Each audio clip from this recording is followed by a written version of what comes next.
ಬಾಗಲಕೋಟೆ ಜಿಲ್ಲೆಯ ಬಾದಾಮಿ ನಗರದಲ್ಲಿ ಅಗ್ನಿಶಾಮಕ ಹಾಗೂ ತುರ್ತು ಸೇವೆಗಳ ನೂತನ ಕಟ್ಟಡವನ್ನು ಗೃಹ ಸಚಿವ ಡಾಕ್ಟರ್ ಜಿ ಪರಮೇಶ್ವರ್ ಉದ್ಘಾಟನೆಯನ್ನು ನಡೆಸೋದಕ್ಕೆ ಗ್ರಾಮಕ್ಕೆ ಆಗಮಿಸಿದ್ದು, ಕೆಪಿಸಿಸಿ ವಕ್ತಾರರಾದಂಥ ಮಹಂತೇಶ್ ಲಕ್ಷಣಹಟ್ಟಿಯವರು ಕಂಬಳಿಯನ್ನು ಹೊದಿಸಿ ಬಾದಾಮಿ ನಗರಕ್ಕೆ ಬರಮಾಡಿಕೊಂಡರು.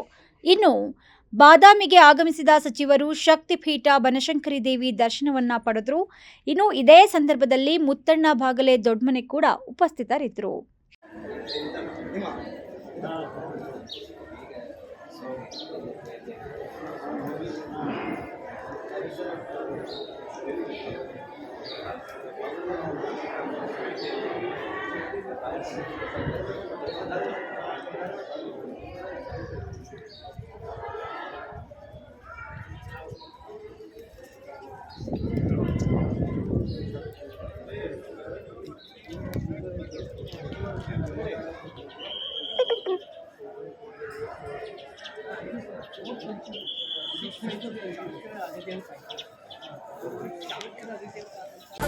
ನ್ಯೂಸ್ ಅಲರ್ಟ್ ನಿಮ್ಮಿಂದ ನಿಮಗಾಗಿ.